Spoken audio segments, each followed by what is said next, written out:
اعوذ باللہ من الشیطان اللعین الرجیم بسم اللہ الرحمن الرحیم رب اشرح لی صدری ویسر لی امری واحلل عقدۃ من لسانی یفقهوا قولی ان اللہ وملائکتہ یصلون علی النبی یا ایہا الذین آمنوا صلوا علیہ وسلموا تسلیما۔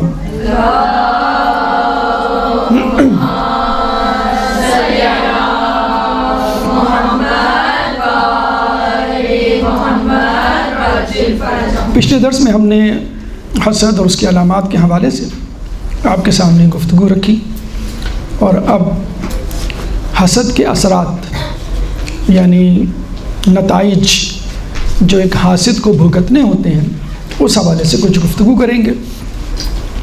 حسد کی آگ نہ صرف نیکیوں کو کھا جاتی ہے بلکہ انسان کو عرش سے فرش پر پھینک دیتی ہے، انسان کو مومن سے منافق اور مسلمان سے کافر بنا دیتی ہے، بلکہ جیسے کہ پہلے بیان کیا گیا کہ شیطان کو شیطان بنانے والی چیز حسد۔ تو اس حوالے سے مولا فرماتے ہیں کہ جو حسد کا دلدادہ ہوتا ہے مصیبت اس کی دلدادہ ہوتی ہے، یعنی جو حسد کو پسند کرتا ہے مصیبت اس کو پسند کرتی ہے، جو حسد کی طرف پیش رفت کرے گا مصیبت اس کی طرف پیش رفت کرے گی، جو حسد کی طرف جائے گا مصیبت اس کی طرف آئے گی۔ جس طرح وہ اٹریکٹ ہوتا ہے حسد سے اس طرح مصیبت اس کو اٹریکٹ کرے گی، وہ تیار ہو جائے، یعنی اگر حسد کرنے کے لیے وہ تیار ہے تو وہ مصیبت کے لیے بھی تیار ہو جائے، حسد کو خوش آمدید کہنے کے لیے تیار ہے تو اس کے لیے بھی تیار ہو کہ مصیبت اس کو خوش آمدید کہے۔ پھر دوسری حدیث، میں نے حاسد سے بڑھ کر کوئی ایسا ظالم نہیں دیکھا جو مظلوم سے مشابہ ہو۔ یہ حقیقت ہے کہ حاسد ظالم تو ہوتا ہے، اور ہم یہ بتا دیں آپ کے قلم کی رفتار کو دیکھتے ہوئے یہ پرنٹ آؤٹ کے فارم میں تو نہیں، واٹس ایپ میسیج کے فارم میں PDF فائل کے فارم میں آپ کو پہنچ جائے گا واٹس ایپ پہ، اگر آپ چاہیں تو لکھ لیں، ورنہ انشاءاللہ جو گفتگو ہو رہی ہے وہ آپ تک میسیج کی فارم میں PDF فائل کی فارم میں پہنچ جائے گی۔ ایک درود پڑھ دیں محمد والے محمد۔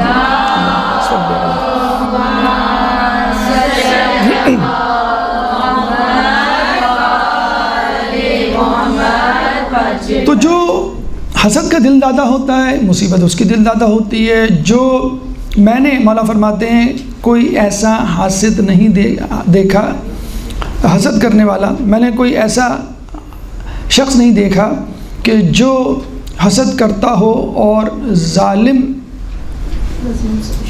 ہونے کے باوجود مظلوم سے مشابہ ہو۔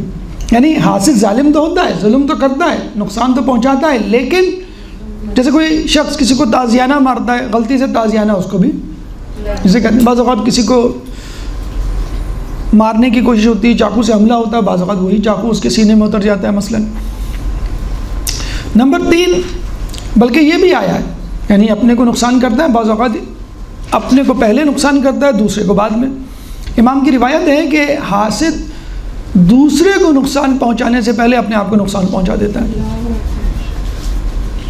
پہلے تو میں نے حاسد سے بڑھ کر کوئی ظالم نہیں دیکھا کہ جو مظلوم سے مشابہ ہو، یعنی ظالم بھی ہوتا ہے مظلوم بھی ہوتا ہے، ظلم کرنے والا بھی ہوتا ہے ظلم سہنے والا بھی ہوتا ہے، اور یعنی نقصان دینے والا نقصان اٹھانے والا بھی، اور ایسا نقصان اٹھانے والا کہ پہلے اس کو نقصان ہوگا بعد میں کسی کو۔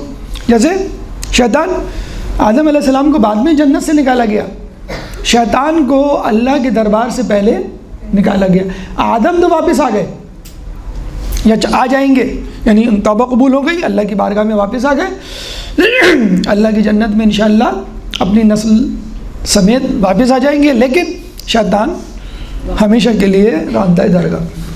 پھر چوتھی حدیث کے بخیل کو سکون نہیں اور حاسد کو لذت نہیں۔ دیکھیں بخیل کو سکون کیوں نہیں؟ کیونکہ وہ خرچ ہی نہیں کرتا، دال روٹی کھاتا ہے، پھٹے پرانے کپڑے پہنتا ہے، جھوپڑی میں رہتا ہے، اگر خرچ کرے تو کچھ سکون مل جائے۔ لیکن حاسد تو بیچارہ سب کچھ کر رہا ہے، اچھی طرح رہ رہا ہے، بس ایک حسد ہے مثلا اچھا لباس پہنا ہوا ہے، کسی کو دیکھتا ہے وہ کہتا ہے نہیں یہ لباس زیادہ اچھا ہے مجھ سے، موبائل ہے، وہ کہتا نہیں دوسرے کا موبائل زیادہ اچھا ہے، دوسرے کی گاڑی مجھ سے اچھی، دوسرے کا مکان مجھ سے اچھا، دوسرے کی اولاد مجھ سے اچھی مثلا. تو سب کچھ ہوتا ہے، انجوائے بھی کر رہا ہوتا ہے، لیکن لذت محسوس نہیں ہوتی اس انجوائمنٹ میں. کیوں؟ کہ وہ دوسروں کے بارے میں سوچ رہا ہوتا ہے. کتنے لوگ ایسے ہوتے ہیں بیچارے اتنی مشکل سے اچھا کپڑا، اچھا لباس، اچھا ڈریس سلواتے ہیں، جب شادی میں جاتے ہیں تو کہتے ہیں نہیں یہ لباس میری فلاں کزن یا میرے فلاں جو دوست اس نے زیادہ اچھا پہنا ہوا ہے. تو ساری جسے کہتے ہیں نا کہ آپ کی محنت پہ پانی بھر جاتا ہے. اب یہ چند واقعات آپ کے سماعت کی کوشش گزار کہ کس طرح حسد نے مسلمان کو کافر بنایا اور دوسروں کو نقصان پہنچانے سے پہلے خود اپنے آپ کو نقصان پہنچایا. ایک بادشاہ کا وزیر تھا، اس کو حسد ہو گیا ایک دوسرے وزیر سے، بلکہ وہ وزیر تو نہ تھا، ایک مسخرہ تھا جو بادشاہ نے اپنے دربار میں رکھا ہوا تھا. آج کل آپ نے دیکھا ہوگا فلموں میں، ڈراموں میں، کہانیوں میں، افسانوں میں کامیڈین ایک مزاحیہ کردار رکھا جاتا ہے کہ وہ لوگوں کو وقتاً فوقتاً ہنسائے. تو بادشاہ اپنے دربار میں کچھ کامیڈینز، آج کل تو ماشاءاللہ کامیڈینز پرینکس بناتے ہیں اور کروڑوں میں جسے کہتے ہیں کہ وہ کما رہے ہیں. تو ایک مزاحیہ کردار ہوتا تھا جو بادشاہ کو ہنساتا تھا. تو ایک بادشاہ کے دربار میں ایک کامیڈین، ایک مزاحیہ کردار، بادیہ نشین جسے کہتے ہیں نا کہ دیہاتی، اپنی سادگی اور اپنے بھول پن سے بادشاہ کو ہنساتا تھا اور بادشاہ ہنستا تھا اور بہت زیادہ ملتفت تھا اور اس پہ سونے چاندی جواہرات کی بھرمار کرتا تھا. اب جو وزیر تھا وہ بڑا پریشان تھا کہ بھی میں انٹلیکچوئل ہوں، میں باقاعدہ علم حاصل کیا ہوا، تعلیم یافتہ، مشورے دیتا ہوں، سنجیدگی سے بادشاہ کو حکومت کے امور چلانے کی جسے کہتے ہیں کہ پند و نصائی کرتا ہوں، اور یہ ایک بدو، ایک دیہاتی بدو اپنی مزے کا خیز حرکتوں سے، باتوں سے بادشاہ کو ہنساتا ہے اور جسے کہتے ہیں کہ ہماری عزت توقیر اور انعام و کرام میں کمی ہو رہی ہے، اس کی عزت توقیر انعام و کرام میں اضافہ ہو رہا ہے. تو اس نے سوچا میں اس کو کس طرح جو ہوں وہ بادشاہ سے متنفر کروں. اس نے اس دیہاتی کی اپنے گھر میں دعوت کی اور اس کو کھانا کھلایا. اس کھانے میں لہسن جسے کہتے ہیں نا، لہسن زیادہ ڈالا، گارلک، اس کی آپ کو معلوم ایک مخصوص بو ہوتی ہے. جب وہ کھا چکا تو اس سے پوچھا کہ تم کہاں جا رہے ہو؟ اس نے کہا بادشاہ کے پاس. اس نے کہا او تم پہلے بتاتے، میں لہسن والا کھانا نہیں کھلاتا. اس نے کہا کیوں؟ کہ اس لیے بادشاہ کو لہسن سخت ناپسند ہے، اور اگر اس نے تمہارے منہ سے لہسن کی بو سونگھ لی تو چھوڑے گا نہیں تمہیں زندہ. چنانچہ اگر وہ تم کو اپنے پاس بلائے اور کچھ گفتگو کرے تو اپنے منہ پہ ہاتھ رکھ لینا تاکہ لہسن کی بو اس تک نہ پہنچے. ایک رات پہلے، یہ پری پلان تھا سارا، ایک رات پہلے اس وزیر نے بادشاہ کو یہ کہہ دیا تھا کہ جس مسخرے کو، جس دیہاتی کو آپ نے سر چڑھایا ہوا ہے وہ آپ کے بارے میں باتیں بناتا ہے، آپ کا مذاق اڑاتا ہے. اس نے تو یہ تک مشہور کر رکھا ہے کہ بادشاہ جب مجھے اپنے پاس بلاتا ہے کوئی بات کرنے کے لیے تو اس کے منہ سے شدید بو آتی ہے، بڑی مشکل سے میں اس بو سے بچ پاتا ہوں. آپ چاہیں تو کل یہ تجربہ کر کے دیکھ لیے گا اس کو پاس بلا کے. اب یہ بادشاہ نے اس کو بلایا اور کچھ دیر کے بعد اس کو اپنے پاس بلایا کچھ بات کرنے کے لیے. ابھی ڈرتا گیا کہ میں نے تو لہسن کھایا ہوا ہے اور یہ بادشاہ جو ہے مجھے قریب بلا کے بات کرے گا. جیسی بادشاہ نے قریب آ کے بات کی اس نے فوراً اپنے منہ پہ ہاتھ رکھ لیا. اب بادشاہ سمجھ گیا کہ وزیر نے صحیح کہا تھا کہ بادشاہ کے منہ سے بدبو آتی ہے، اور جب میں نے اس کو قریب بلایا تو اس نے منہ پہ ہاتھ رکھ لیا. اچھا وہ دیہاتی یہ سمجھ رہا تھا کہ اس کو لہسن کی بو پسند نہیں ہے اس لیے میں ہاتھ رکھ لوں. تو بادشاہ کو جب یہ یقین ہو گیا، بادشاہ معلوم ہے چھوٹی چھوٹی باتوں پر جو ہے وہ ناراض ہو جاتے ہیں، اس نے فوراً اپنے کاتب کو بلایا اور اس کا قتل لکھا، یعنی سزا کے طور پہ، اور جلاد کے پاس بھیجنے کی بجائے اپنے وزیر خزانہ کے پاس بھیج دیا کہ اس کو جلاد کے پاس لے جاؤ اور قتل کر دو. کیونکہ اس نے کہا کہ میں جلاد کے پاس بھیجوں گا تو وہ سمجھ جائے گا، تو پہلے ہی اس نے جو ہے وہاں بھیج دیا لکھ کے.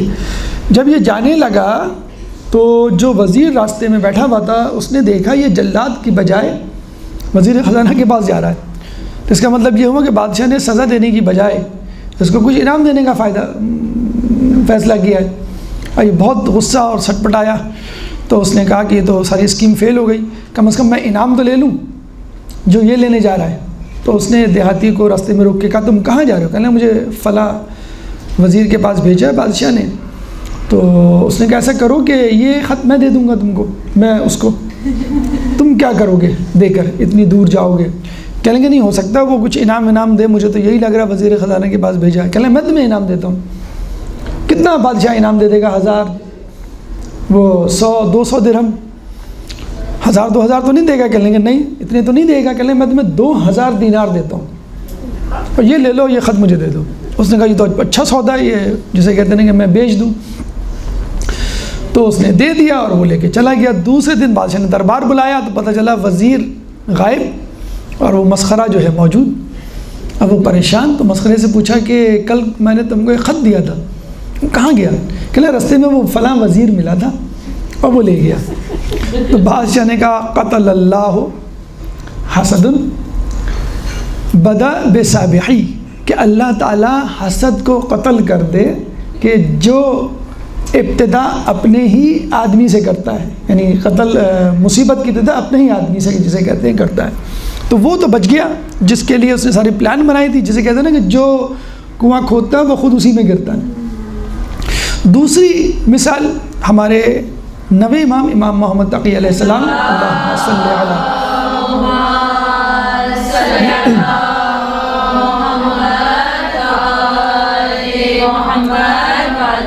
بہت مشہور واقعہ آپ نے شاید سنا بھی ہو کہ اس زمانے کا قاضی القضا تھا احمد ابن ابی داؤد۔ وہ محل میں موجود تھا، ایک چور کو لایا گیا۔ بادشاہ نے کہا بھائی اس کی سزا کیا ہوگی چور کی؟ تو قاضی القضا چیف جسٹس جسے کہتے ہیں، اس نے کہا کہ بھائی قرآن میں ہے السارق والسارقۃ یقطعوا ایدیہما، چور ہو کہ چورنی ان کے ہاتھ کاٹو، یعنی چور کا ہاتھ کٹے گا۔ سورہ مائدہ آیت نمبر 38، چیپٹر 5 ورس نمبر 38۔ تو اچھا اب یہ بات ہاتھ تو کٹے گا لیکن ہاتھ کہاں تک کٹے گا؟ تو اس نے سورہ مائدہ آیت نمبر 6 پڑھی کہ فَامْسَحُوا بِوُجُوهِكُمْ وَأَيْدِيكُمْ، کہ تم مسح کرو چہرے کا اور ہاتھ کا۔ کب؟ جب تم پانی نہ پاؤ۔ سورہ مائدہ میں چہرے کو اور ہاتھ کو دھونے کے بعد اور سر کا اور پیر کا مسح کرنے کے بعد کی جو آیت ہے کہ جب تمہیں پانی نہ ملے تو مٹی سے، پاک مٹی سے تیمم کرو۔ اور کیسے کرو؟ فَامْسَحُوا بِوُجُوهِكُمْ وَأَيْدِيكُمْ، کہ تم مسح کرو اپنے ہاتھ کا اور اپنے چہرے کا۔ تو میرے حساب سے کیونکہ ہم مسح ہتھیلی سے کرتے ہیں اس لیے ہاتھ جو ہے وہ ہتھیلی سے کاٹا جانا چاہیے۔ اب وہاں پہ ایک اور وزیر بیٹھا ہوا تھا، اس نے کہا نہیں، اسی آیت میں اگر آپ شروع سے پڑھیں سورہ مائدہ کی آیت نمبر 6 تو اللہ تعالیٰ فرماتا ہے فَاغْسِلُوا وُجُوهَكُمْ وَأَيْدِيَكُمْ إِلَى الْمَرَافِقِ، کہ تم دھو اپنے چہرے کو اور اپنے ہاتھوں کو کوہنیوں تک۔ تو اس کا مطلب ہے دھونا کوہنیوں تک ہے اور یہ مقدم ہے، اگر پانی نہ ملے تو پھر ہم مسح کریں گے۔ تو یہ اصل ہے، وہ اس کی فرع ہے، چنانچہ ہمیں ہاتھ جو ہے وہ کوہنیوں سے کاٹنا چاہیے۔ اب دو گروہ بن گئے، ایک کہتا تھا کہ ہتھیلی سے کاٹا جائے ہاتھ، ایک کہتا تھا کوہنی سے کاٹا جائے۔ اب پریشان بادشاہ کہ کیا کرے؟ تو کہا کہ بھائی مشکل کشا کے جو فرزند ہیں ان کو بلاؤ، وہ اس مشکل کو حل کریں گے۔ جب وہ آئے تو انہوں نے کہا کہ ہاتھ نہ تو ہتھیلیوں سے کٹیں گے نہ ہی کوہنی سے، بلکہ 4 انگلیاں کاٹی جائیں گی۔ تو بادشاہ نے کہا دلیل میں حدیث پیش کی کہ جس میں رسول نے فرمایا کہ اعضائے سجدہ 7 ہیں، پیشانی، 2 ہاتھ، 2 گھٹنے، 2 پاؤں۔ اگر ہم چور کا ہاتھ کاٹ دیں گے تو وہ سجدے کی ایک عضو سے محروم ہو جائے گا اور وہ سجدہ نہیں کر پائے گا۔ حالانکہ اللہ تعالیٰ قرآن میں فرماتا ہے ان المساجد للہ، سورہ جن آیت نمبر 18، سورہ جن قرآن کا 72واں سورہ ہے، چیپٹر 72 ورس نمبر 18۔ ان المساجد للہ، بے شک عضو یا سجدے کی جگہیں، مساجد سجدہ کرنے کی جگہ یعنی مسجد کی جمع ہے مساجد۔ تو اہل سنت حضرات اس کو فقط مسجد لیتے ہیں جو ہم جہاں نماز پڑھتے ہیں، حالانکہ مسجد سجدہ سے نکلا ہے نا، سجدہ کرنے کی جگہ۔ مسجد اور مساجد جمع ان المساجد للہ، تو سجدہ کرنے کی جگہیں مقام بھی ہو سکتا ہے اور وہ خود عضو بھی ہو سکتا ہے. سجدہ کرنے کی جگہیں یعنی یہ جو 7 جگہیں ہیں یہ اللہ کے لیے ہیں. چنانچہ ہاتھ انگلی سے کٹے گا تاکہ اس کے اعضائے سجدہ میں سے ایک عضو جو ہیں وہ باقی رہے، اور امام نے اس کو باقاعدہ قرآن سے ثابت بھی کیا. جب قاضی القضاء نے یہ دیکھا تو کہتے ہیں 3 دن تک وہ حسد کی آگ میں جلتا رہا کہ میری بے عزتی ہو گئی، اور وہ بے عزتی چلی رہی تھی ماشاءاللہ بہت پہلے سے، جب سے امام تقی، بلکہ ہمارے ہر امام کو دیکھا جائے حسد کے مارے ہی قتل کیا گیا. تو اس نے ایک دن جا کے، بلکہ تیسرے دن جا کے بادشاہ کو کہا کہ آپ کو معلوم نہیں، پوری سلطنت میں یہ بات مشہور ہے کہ پہلے تو وزراء اور قاضی القضاء اس قابل نہیں تھے، اب تو ہم یہ سمجھتے ہیں خود بادشاہ اس قابل نہیں ہے کہ اپنی کرسی پہ رہے، امام کو ہونا چاہیے بادشاہ کی کرسی پہ. جب بادشاہ نے یہ سنا تو وہ چراغ پا ہو گیا. اب تک تو وہ سمجھ رہا تھا کہ وزیر کی جگہ لے رہے ہیں، جب اس کو پتہ چلا کہ میری جگہ لے رہے ہیں تو آپ کو معلوم ہے بادشاہ کا کیا ری ایکشن ہوتا ہے، تو اس نے ان کو شہید کروا دیا. تو آپ نے دیکھا قتل کرنے سے بھی انسان دریغ نہیں کرتا جو انسان کا حسد ہوتا ہے. جو ایک روایت ہمارے 8ویں امام سے بہار میں موجود ہے، اللہم صلی علی محمد.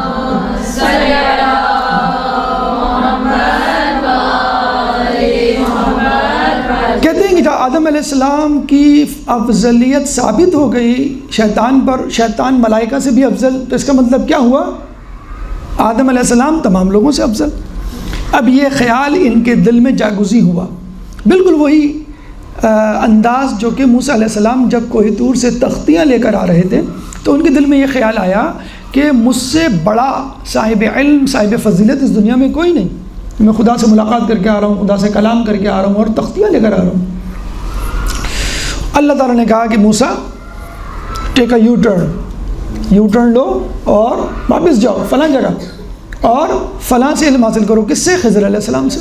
تو ان کو پتہ چلا کہ میرا علم تو کچھ بھی نہیں، مطلب مونٹیسری ایک بچہ جو ہوتا ہے اس کی طرح وہ کہہ رہے ہیں کہ بھائی خاموش ہو جاؤ، اب نہیں بولنا، اگر اب بولا تو میں تمہیں کلاس روم سے جیسے کہتے ہیں بچے کو نکال دیں گے. 3 مرتبہ انہوں نے اصول توڑا، پھر ان کو کہا ھذا فراق بینی و بینکم، اب میرے اور تمہارے درمیان جدائی، بس اب میں زیادہ نہیں برداشت کر سکتا تم کو. کتنا مطلب عجیب انداز تھا خضر علیہ السلام کا، اور موسیٰ علیہ السلام جیسے نبی کو وہ ڈانٹ رہے ہیں کہ تم نے جو ہے وہ خلاف ورزی کی ہے 3 مرتبہ. بہرحال آدم علیہ السلام کے دل میں بھی تھوڑا سا یہ خیال پیدا ہوا کہ مجھ سے بہتر کوئی نہیں، میں سب سے افضل. تو اسی وقت اللہ تعالیٰ نے کہا آدم اوپر دیکھو.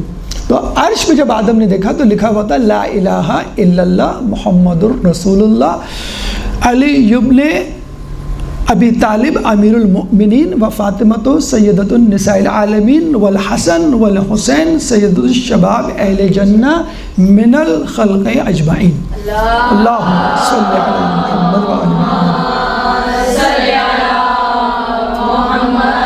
آل محمد. کوئی خدا نہیں سوائے اللہ کے، محمد اس کے رسول، علی ابن ابی طالب مومنین کے امیر، جناب سیدہ جنت کی عورتوں کی سردار، حسن حسین جنت کے نوجوانوں کی سردار، تمام مخلوقات میں.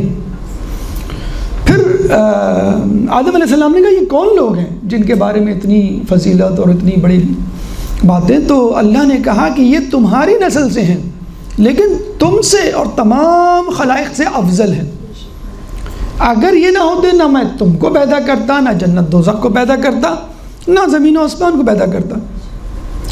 اور پھر ایک کوشش اسٹیٹمنٹ، ایک وارننگ نوٹس کہ دیکھو ان سے حسد نہیں کرنا، نہ ہی ان کا مقام حاصل کرنے کی جستجو کرنا.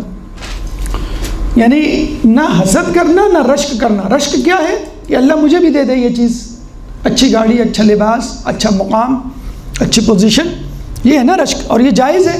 لیکن اہل بیت کے لیے یہ ناجائز ہے. اہل بیت کے مقام کی تمنا کرنا حرام ہے کہ اللہ ہمیں بھی پنجتن پاک نعوذ باللہ یا چاردہ معصوم، وہ مقام، یہ رشک یہاں پر نل اینڈ وائڈ ہے. تو اللہ نے حسد سے بھی منع کیا. اور امام رضا خود فرماتے ہیں کہ آدم نے ان کو اس نظر سے دیکھا جس نظر سے نہیں دیکھنا چاہیے تھا، اور ان کے مقام کی تمنا کی. بھی اس وقت تو نہیں معلوم تھا نا بھئی یہ کون لوگ ہیں، کیا ہیں. جیسے شیطان نے بھی انڈر اسٹیمیٹ کیا تھا آدم کو بھی یہ کیا ہے کون ہے، بعد میں پتہ چلا کہ واقعی یہ مجھ سے افضل۔ پھر جو ہے حوا علیہ السلام نے بھی کہتے ہیں کہ خاتون قیامت، خاتون جنت کا مقام حاصل کرنے کی، جسے کہتے ہیں کہ ایک تمنا، ایک خواہش جسے کہتے ہیں، ان کے دل میں آئی۔ اسی وجہ سے، ان کی اس لغزش کی وجہ سے اللہ تعالی شیطان ان پر مسلط ہوا، جو شجر ممنوعہ کے پاس لے کر گیا، شجر ممنوعہ کھایا اور پھر وہ جنت سے نکالے گئے۔ ایک بات یہاں پہ ذہن میں رکھیے کہ حسد منع نہیں ہے جب تک پریکٹیکلی نہ ہو جائے۔ زائل ہونے کی تمنا پھر بھی نہیں کی تھی انہوں نے رشک کیا تھا کہ ہمیں بھی ایسا مقام مل جائے، یعنی شیئر کر لیں، جیسے ام سلمہ نے بھی کہا تھا نا کہ کیا میں بھی اس چادر میں شامل ہو جاؤں تو آ جاؤں، تو رسول نے کہا کہ نہیں، تم خیر پر ہو، تم بھلائی کے راستے پر ہو، لیکن تم اندر داخل نہیں ہو سکتی، ٹھیک ہے؟ اور لوگ ان کے ساتھ جائیں گے جنت میں، ان کے چاہنے والے تو ضرور ہیں، لیکن ان کا مقام نہیں، تو مقام کی تمنا بھی غلط ہے، حرام ہے۔ تو کہنے کا مقصد یہ ہے کہ آدم علیہ السلام نے جو تمنا کی کاش میں بھی ایسا ہو جاؤں، تو بھی اللہ کو، یہ ترک اولا کہلائے گا، جسے کہتے ہیں گناہ نہیں کہلائے گا، لغزش یا خطا نہیں کہلائے گا۔ شجر ممنوعہ تک جانا بھی ترک اولا تھا، تو وہ ترک اولا کا سبب کیا تھا؟ وہ تمنا۔ امام رضا بہار الانوار کی روایت کے مطابق وہ تمنا کہ کاش میں بھی یہ مقام، حالانکہ اللہ نے منع کیا تھا کہ ان سے حسد نہیں کرنا اور ان کے مقام کی تمنا بھی نہیں کرنا۔ پھر چوتھی جو حکایت ہمیں ملتی ہے قابیل کے حوالے سے، کسی نے امام سے آگے کہا کہ ہم نے سنا ہے کہ قابیل نے حابیل کو اس لیے قتل کیا کہ وہ دونوں کسی ایک لڑکی سے شادی کرنا چاہتے تھے، تو امام نے کہا نہیں، یہ وجہ نہیں تھی، بلکہ قابیل نے حابیل کو اس لیے قتل کیا کہ حابیل کو آدم علیہ السلام نے اپنا جانشین بنایا۔ اس نے کہا بھائی میں بڑا ہوں، قابیل نے مجھے بننا چاہیے۔ جب جھگڑا ہوا تو اللہ نے کہا کہ ان دونوں کو کہو کہ اپنی اپنی قربانیاں پیش کریں، تو دونوں نے اپنی اپنی قربانی، مثلا قابیل نے جو کہ کاشتکار تھا، خوشے گندم کے لیکن سڑے ہوئے، بیکار، خراب، وہ پیش کر دیے، اور حابیل نے نیکوکار تھا، اس نے ریوڑ تھا، اس کے پاس بھیڑ بکریاں چراتا تھا، تو بہترین بھیڑ جو ہے اس نے اللہ کی راہ میں پہاڑی کے اوپر رکھ دی، اور اوپر سے اس زمانے میں یہ طریقہ تھا، آگ بجلی آتی کڑکتی اور وہ قربانی کو جلا کے بھسم کر دیتی، اس کا مطلب ہے اللہ نے قبول کر لیا، جیسے ہم جانور ذبح کرتے ہیں۔ تو بجلی آئی اور اس نے حابیل کی بھیڑ کو جلا کے بھسم کر دیا، اور خوشہ ویسے ہی رہا۔ اب اس کے دل میں اور آگ بھڑکی، اور شیطان نے وسوسہ ڈالا۔ کیا ڈالا؟ کہ اصل میں آگ نے تمہاری قربانی کو، اللہ نے نہیں، آگ نے تمہاری قربانی کو اس لیے جلا کے بھسم نہیں کیا کہ تم اس کی تعظیم نہیں کرتے، آج سے تم آگ کی پرستش کرو، تو آگ تم سے خوش ہوگی اور پھر تمہاری قربانی کو قبول کر لیا جائے گا، یعنی خدا کو بیچ میں سے ہٹا دیا۔ تو قابیل نے حسد کیا، جو بعد میں شرک میں جا کے پہلی مرتبہ شرک کرنے والا قابیل تھا، پہلا قتل قابیل نے کیا۔ اور یہ کہا جاتا ہے کہ اب تک جتنے بھی قتل روئے زمین پر ہوئے، بلکہ قیامت تک ہوں گے، ان قتل کا چوتھائی حصہ قابیل کے کھاتے میں لکھا جاتا ہے، عذاب بھی اور وہ گناہ بھی، کیونکہ اس کو بنیاد ڈالنے والا، اس کو رائج کرنے والا قابیل تھا۔ بلکہ موسیقی کے حوالے سے بھی ہم کہہ سکتے ہیں، اس کا بھی زیادہ تر یا کچھ حصہ قابیل اور شیطان کے، کہ آدم علیہ السلام کی وفات پر جو فرسٹ میوزیکل کنسرٹ ہوا تھا، وہ آدم علیہ السلام کے مکان کی چھت پر قابیل اور شیطان نے مل کر، جسے کہتے ہیں کہ اس کو آرگنائز کیا تھا۔ تو آپ نے دیکھا کہ شیطان کس طرح بہکاتا ہے، انسان کس طرح حسد کرتا ہے، مومن سے قاتل بن جاتا ہے یا مومن سے جو ہے وہ مشرک بن جاتا ہے۔ بہترین طریقہ انشاءاللہ تفصیل جب ہم اس کے علاج کی طرف آئیں گے تو آپ کے سامنے رکھی جائے گی۔ بہترین اصول حسد سے بچنے کا یہ ہے وَلَا تَتَمَنَّوْا، کہ وہ تمنا نہ کرو، کس کی؟ کہ جو ما فضل اللہ تعالیٰ نے بہا، اپنی طرف سے دی ہے، بعضکم علی بعض، تم لوگوں کو کچھ لوگوں کی بنسبت، یعنی اللہ نے کسی کو طاقتور بنایا ہے، کسی کو دولت مند بنایا ہے، کسی کو علم والا بنایا ہے، کسی کو سادات گھرانے میں پیدا کیا، کسی کو اہل بیت گھرانے میں پیدا کیا، کسی کو بہتر سہولیات سے آراستہ کیا۔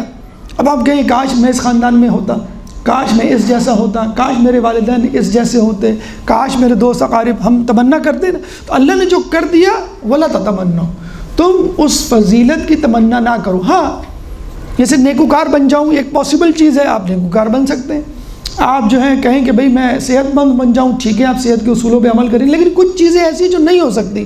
غیر سادات سے حسد کریں گے بھئی اللہ تعالیٰ نے ہمیں کیوں نہیں سادات پیدا کیا، یا اللہ ہمیں، اب تو ممکن نہیں ہے، آپ کی پیدائش، آپ کی موت، یا آپ جتنی کوشش کر لیں کچھ رزق لکھا ہوا ہوتا ہے، وہ لکھا ہوا ہوتا ہے، تو آپ کہیں گے نہیں اللہ نے جو ہے وہ رزق جو ہے وہ تقسیم کرنے میں غلطی کی۔ تو اللہ نے جب دے دیا فضل تو دے دیا، اسی لیے ہم دیکھتے ہیں کہ اگر ہم، یہ تو عمومی اثرات تھے، اگر ہم خصوصی اثرات یا روحانی اثرات کے حوالے سے بات کریں تو اہل کتاب ہوں، اہل یہود ہوں، مشرکین ہوں، منافق ہوں، انہوں نے بھی اپنے اپنے انداز سے مسلمانوں پر حسد کیا ہے۔ مثلا اہل کتاب کیا دعا کرتے تھے، کیا تمنا رکھتے تھے کہ اللہ تعالیٰ مسلمانوں کو دوبارہ الٹے پاؤں بت پرستی کی طرف دھکیل دے، خود چلے جائیں گے، تاکہ جو مسلمان ہونے کے بعد برکتیں، نعمتیں، مال غنیمت، فتوحات، جو عزت و مقام ان کو حاصل ہو رہا ہے بتدریج، وہ کس طرح ان کے ہاتھوں سے چلا جائے۔ اہل یہود، آپ کو معلوم ہے یہودی یہ سمجھتے تھے کہ آخری نبی ہماری نسل سے ہوگا اور ہم اللہ کی چہیتی قوم ہیں، فیوریٹ قوم ہے، اور ہم سے بہتر کوئی نہیں، عیسائی بھی نہیں، حالانکہ عیسائیوں کو کہنا چاہیے تھا کیونکہ وہ آخری، یہودیوں کے بعد آخری تھے۔ اب جو ہے رسول اللہ آ گئے، تو عیسائیوں نے بھی کہا کہ یہ واپس پلٹ جائیں، یہودیوں نے کہا کہ ان کو وہ فضیلت کیسے حاصل ہو گئی جو ہم کو حاصل تھی، تو وہ حسد کرنے لگے۔ پھر منافق، کہا حدیث میں آیا ہے کہ مومن رشک کرتا ہے، حسد نہیں کرتا، اور منافق حسد کرتا ہے، رشک نہیں کرتا، یہ فرق ہے جسے کہتے ہیں کہ دونوں میں۔ پھر مومن کے لیے کہا گیا ہے کہ مومن، یہ تو بات ہو گئی عیسائیوں کی، یہودیوں کی، منافقت کرنے والوں کی، کہ جب وہ حسد کرتے ہیں تو دراصل وہ ڈھٹائی کا مظاہرہ کرتے ہیں اور وہ نہیں چاہتے اپنی سابقہ حالت چھوڑنا، یعنی اہل کتاب مسلمان نہیں ہونا چاہتے، اہل یہود رہنا چاہتے ہیں، منافق رہنا چاہتے ہیں، لیکن مسلمان جب بیچارہ حسد کرتا ہے تو وہ بھی بڑا نقصان میں ہوتا ہے۔ کیسے؟ امام فرماتے ہیں کہ حسد نیکیوں کو، ایمان کو ایسے کھا جاتا ہے کہ جیسے آگ سوکھی لکڑیوں کو، تو بیچارہ وہ جو کچھ کر رہا ہوتا ہے وہ اس کی نظر ہوتا رہتا ہے، کس کی؟ آگ کی نظر ہوتا ہے، اور خود جو محسود ہے وہ بھی نقصان اٹھا سکتا ہے بعض اوقات جو سازش کی جاتی ہے۔ مولا فرماتے ہیں نا کہ محنت اتنی کرو کہ تمہیں ہرانے کے لیے سازشیں کرنی پڑی، یعنی اہل بیت کے خلاف سازشیں کرنی پڑی نا، تب کہیں جا کے ان کو پیچھے ہٹایا گیا۔ علم سے، ثقافت سے، اخلاق سے، عبادت سے تو نہیں جیت سکا، کوئی نہیں جیت سکا، سازش کر کے کسی طرح مینیپولیٹ کر کے لوگوں کو خرید کے ان کے آس پاس کے لوگوں کو ان کو پیچھے دھکیلا گیا۔ تو غیر مسلم اپنی جسے کہتے ہیں کہ منافقت میں یا اپنی بے رہروی میں، گمراہی میں آگے بڑھتے چلے جاتے ہیں حسد میں، اور جو ایماندار ہوتا ہے، ایمان والا ہوتا ہے، نیکوکار ہوتا ہے، وہ بیچارہ اپنی نیکیوں سے ہاتھ دھو بیٹھتا ہے۔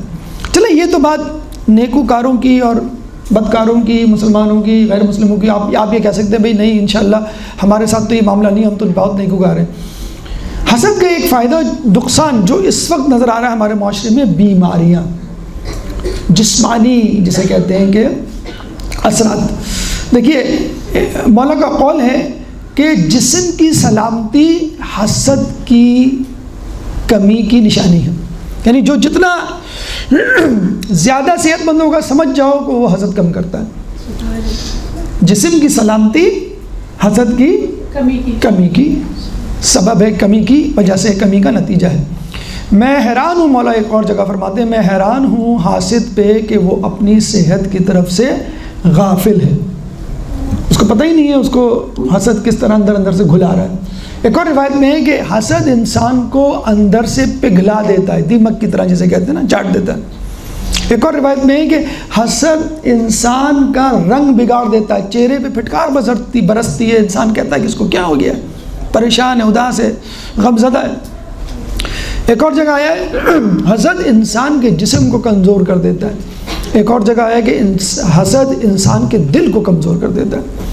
اگر یہ باتیں نہیں سمجھ میں آ رہی تو آپ معاشرے میں ذرا نظر دوڑائیے، کسی کو ڈائبٹیز ہے، کسی کو ہائپر ٹینشن ہے، کسی کو السر ہے، کسی کو جوڑوں کو، کچھ بھی ہے، اس کے پیچھے گھوم پھر کے اسٹریس، ٹینشن، ہائپر ٹینشن میں تو ٹینشن آتا ہی ہے، تو آف کورس ہائپر ٹینشن کی وجہ سے بلڈ ویسلز اکڑ جاتی ہیں، کانٹریکٹ ہو جاتی ہیں، کمپریس ہو جاتی ہیں، ہائپر ٹینشن ہو جاتا ہے۔